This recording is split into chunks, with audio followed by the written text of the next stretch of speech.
ngài tề cương huy một liếc tiếng sông cần mẹ âu đình hoa lúc phiền cần mình đang có sẽ tin riêng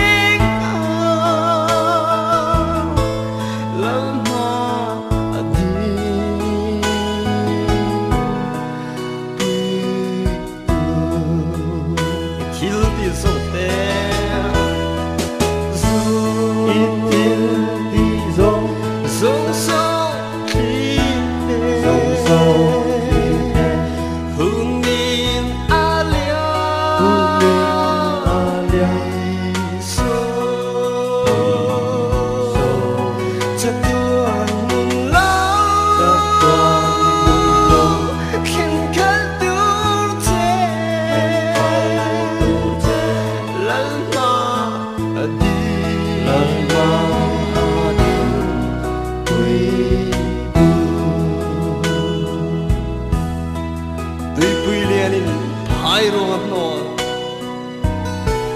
tuy quy liền đi ai rồi nó cơn vai khen anh mấy hiền ngài tê